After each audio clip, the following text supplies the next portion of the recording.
Thank you for joining me today. Today we're at the local library. We're doing a workshop on trauma-sensitive yoga. I'm super excited to talk about it because I know the relief that it's going to provide you once you learn some of these strategies of letting go and moving on. Are you excited to be with me today? I know trauma is such a touchy topic these days. We've spent almost 3 years since the pandemic began, and we can all say that that was a traumatic experience for so many reasons. So today in particular is Juneteenth. Juneteenth is the day celebrated here in North America. The Emancipation Proclamation of 1863. It's deemed as the second Independence Day here in America. Not all follow that, and that's okay. But we will acknowledge its relation to trauma and how since then, what strategies, skills, and techniques have been used to help people from a state of bondage to a state of absolute freedom. Were there any tangible things that they could literally run away with after being set free so many years ago? All right, so let's jump in. Let's take some breaths to release and get ready to learn and flow and grow together as a community. Sounds good. Sounds good to me. Let's do it. All right. So in seated position, do 2 deep inhales and exhales, clearing breaths. That's an airplane going over my head there. It's perfect timing.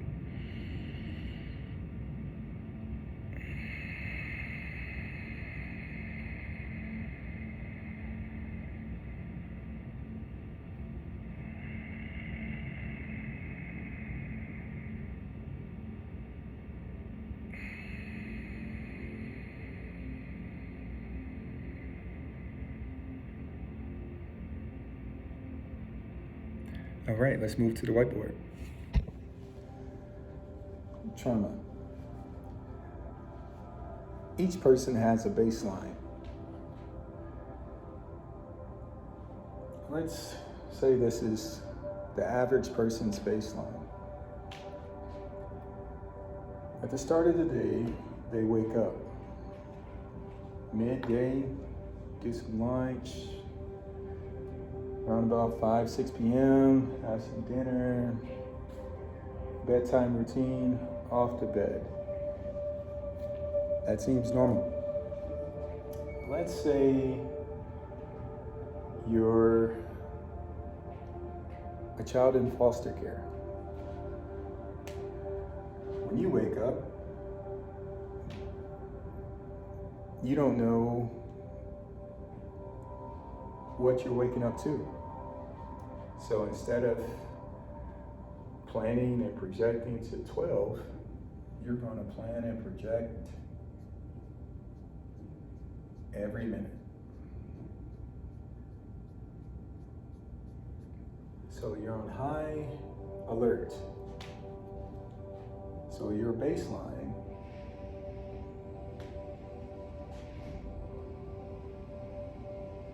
has more things here instead of peaking here, resting, peaking, resting, and peaking again.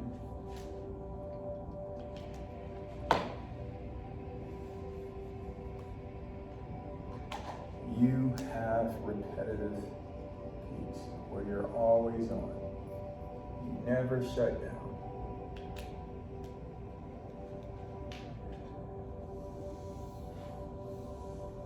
And be it situational or environmental. That's what trauma does. It takes a normal flow and exacerbates whatever the issue is. So let's look at this one more time. This time, let's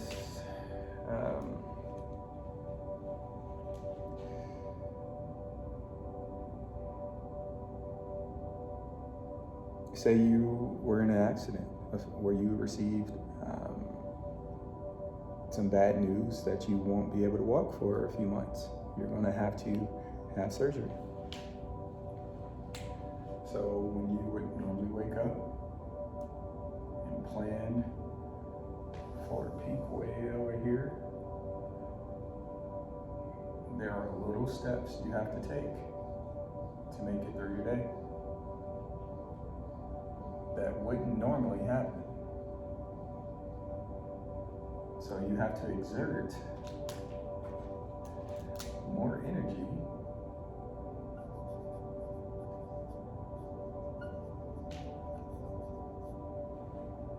physically and mentally. Those are things that have to happen in order for you to make it through your day at the same level you once were.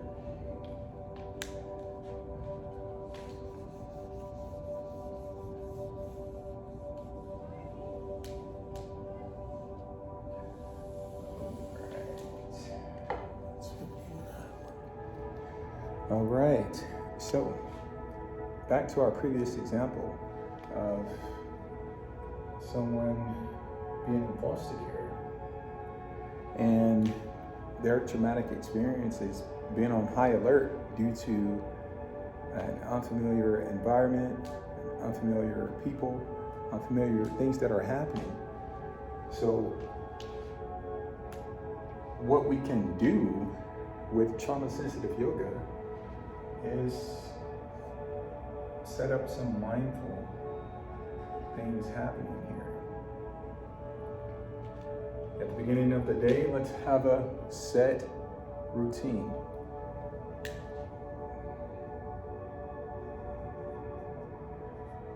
Routine with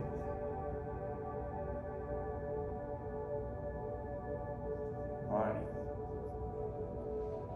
So, beginning of the day, coming back into oneself. When you rest, your mind hopefully is allowed to roam.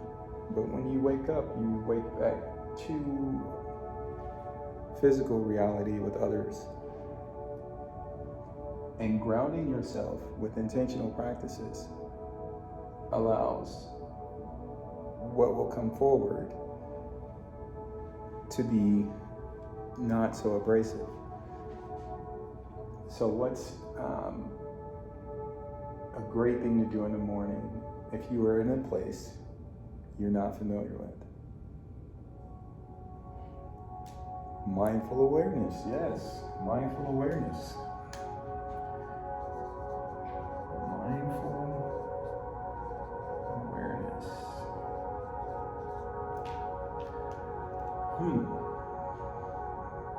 What should we be mindful of?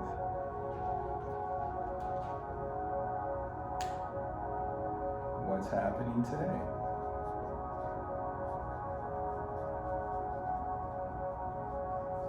What's happening?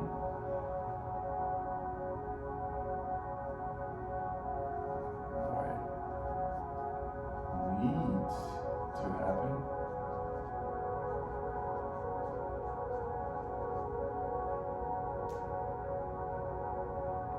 And maybe what will happen. like a reward as a result.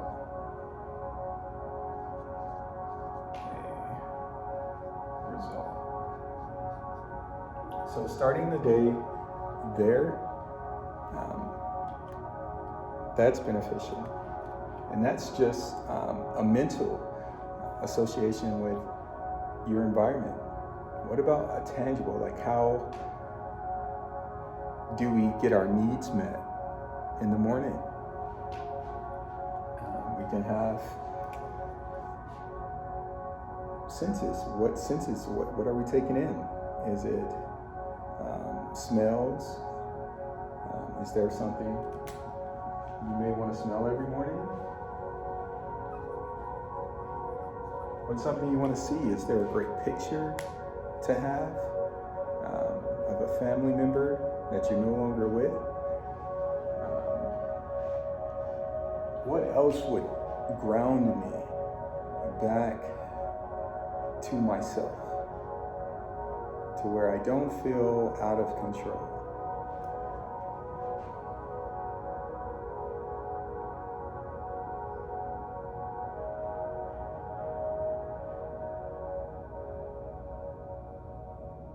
Yeah, I like that. All right, so we were able to come up with a healthy morning routine with some yoga, mindful awareness activities. The next thing to do would be to put those into place.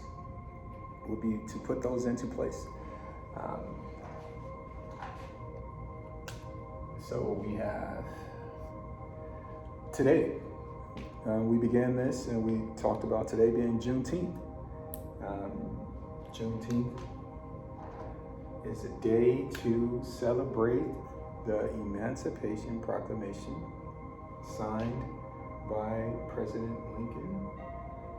So now that we know what's happening, we've centered ourselves, we're aware of the day. How will my day be affected by knowing that information? Are there certain things I need to be on the lookout for? Did I sign up to do any events? And remember, we're considering ourselves as a person in foster care. When you consider that people were slaves at some point in time, on a measure, on a scale of perspective, that information usually helps subsides any feelings of ill will, because your situation is definitely not the worst thing that could be happening, right? So, how do you relate to what's happening? Here in town, on Juneteenth, we have many events going on, and this is one of them, offering trauma-sensitive yoga tools, strategies, techniques, and skills for the community for free.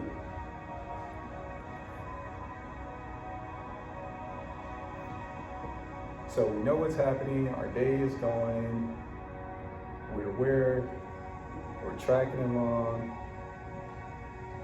and bam, we have an event.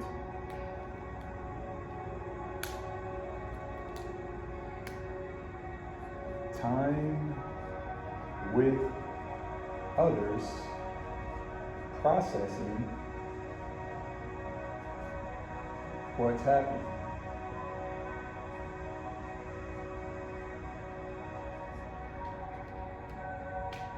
So even though your situation isn't favorable, taking time to speak about something not related to your situation, but is community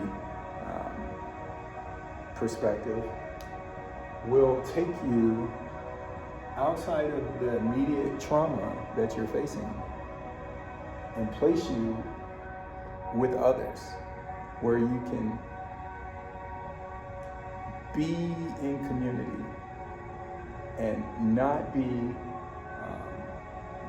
subjected to your trauma. All right, so our day is tracking. We know what's going on. It's Juneteenth. Things are happening. I'm having conversations with people. Let's just say in this scenario, the person in foster care is school age. So they're at school. They're doing great. We had good conversation as foster parents about Juneteenth, what it means, the celebration, and why we care. And that got us off to a good day. And now we're at school, but being at school, one of the biggest issues for me as the student in foster care is food insecurity. Will I have a meal that satiates me, that satisfies me enough to where I don't have to think about missing a meal? Let's see. Okay, so we made it. It's almost lunchtime. But I'm a little agitated, you know? I got a message that there's no more money on my lunch account. I can't get a hold of my foster parents. So I'm stuck here in an environment of not my choice. And I don't know if I'm going to be able to eat. I'm going to starve. I don't like what they have at home. What am I going to do?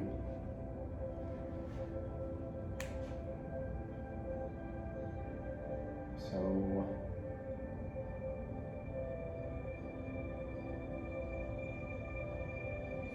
a great thing to do if this wasn't the first time would be to plan and pack a snack.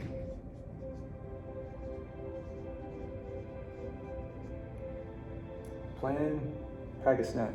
Those are really great parental skills, but remember, I'm in foster care. It's not really that deep. So I don't have a plan and I don't have a snack. At school, I have a counselor though. But my counselor is the reason I'm in foster care, so I want to cross them out.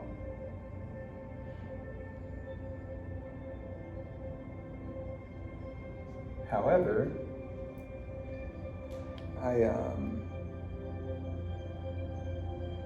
have some friends. I have some friends.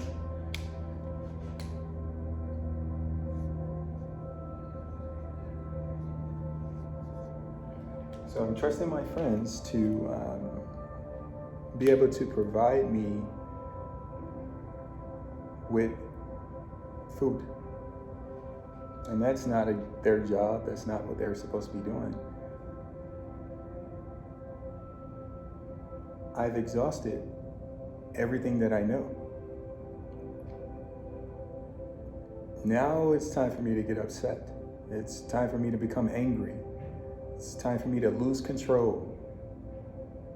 It's time for me to do something I probably will regret, but I'm hungry, right?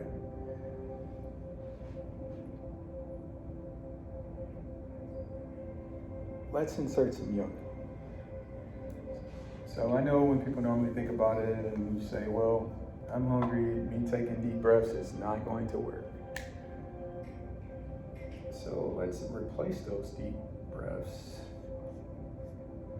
with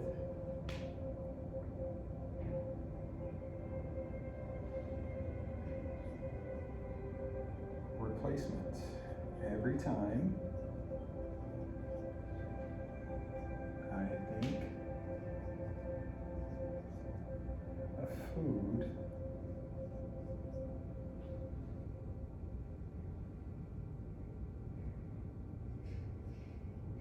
I'll grab a penny.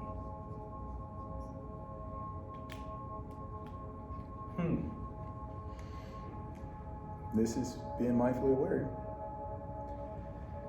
And if I'm really hungry, my pocket by the time lunch comes around should be full of pennies. Where are these pennies going to come from? Hopefully, teacher in the classroom.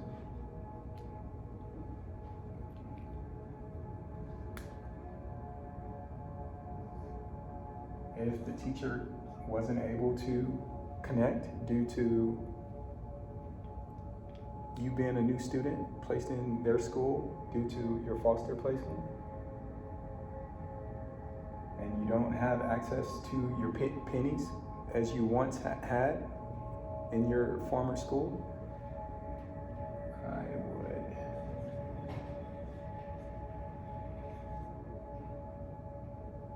stop.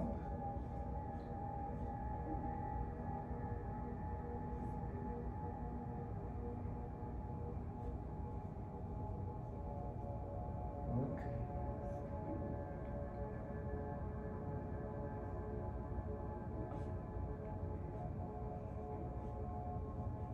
And listen for help.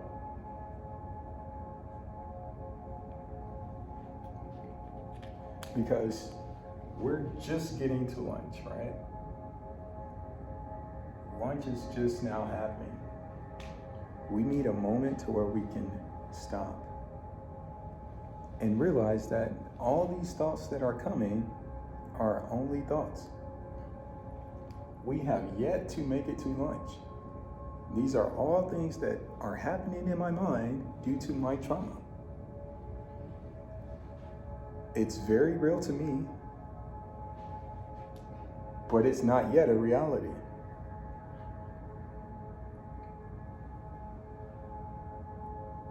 Making it to lunch with the skills that you learn and use, once you get there, you can stop, look, and listen, and ask the lunch lady, may I have some lunch? I'm a new student. I don't have any lunch money on my account. Is there a way you can help me with that?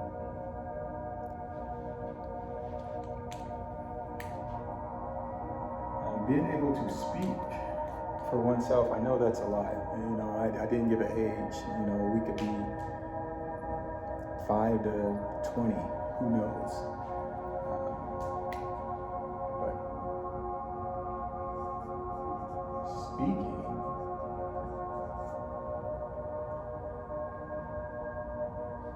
for oneself.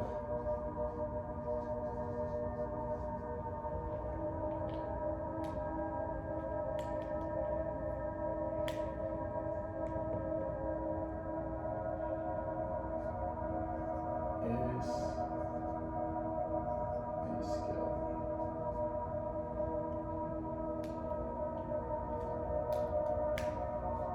That is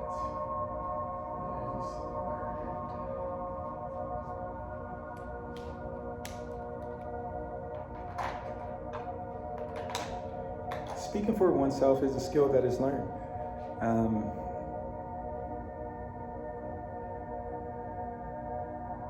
Being in foster care, in a situation you wouldn't have put yourself in. Everything seems out of control. But being able to take a moment, a mindful moment, to let all of these thoughts right here go, you will be able to proceed. But when you're holding on to these thoughts, no good will come out of it. You'll be stuck where you're at. Lunch may never happen. You may never make it out of the classroom. There may be an event that you caused to happen for you to get sent home. Because what you thought was going to happen looked very promising. All right, so we were able to enjoy lunch with our friends. So half of our day has went well. Now it's time for the other half. Making it home. Making it home. So somewhere here, the teacher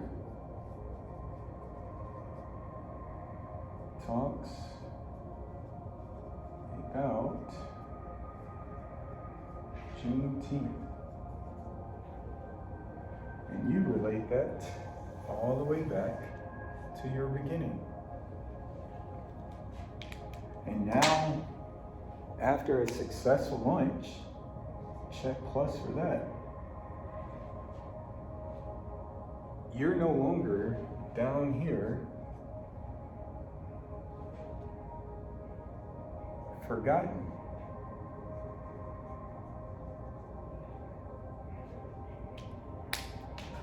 You're up here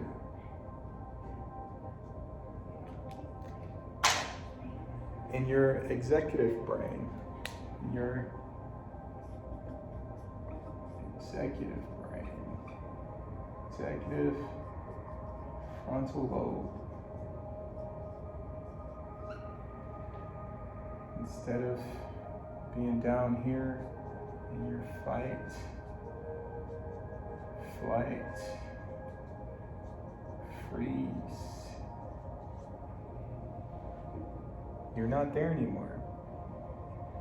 You've been pushed back up with background information you already have that your great foster parents provided you with, and your physical needs were met, and you're able to journey to the end of your day with success.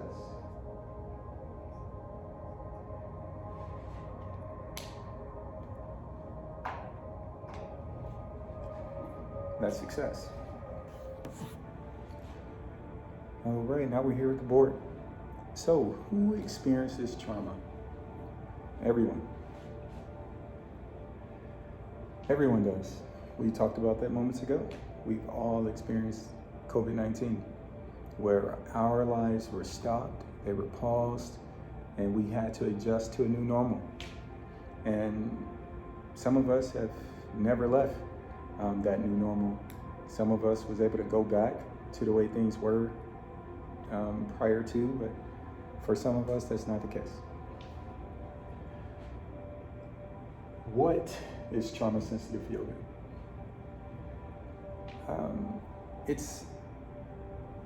Trauma is an event that causes the person not to be able to respond with their internal resources, with the resources that they already have within them, in a way that is beneficial for them. Where does it happen? It happens everywhere. And we know that just with COVID, it was a global issue. It was something that separated us all, but problem solving connected us all together to solve a global issue. When does it happen? It happens constantly. You could be walking down the road, see a squirrel fall off a power line. You could wake up in the morning and receive some bad news. There's no right time for trauma to happen. It just does. Why?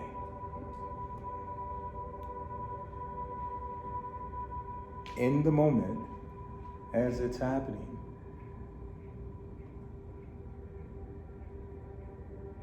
you do not have what you need to handle the present situation. So the end result is trauma, bodily, mentally. There's different ways to receive it.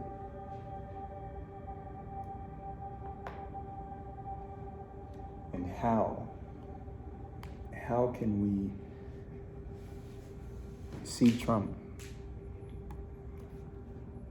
We can see it everywhere.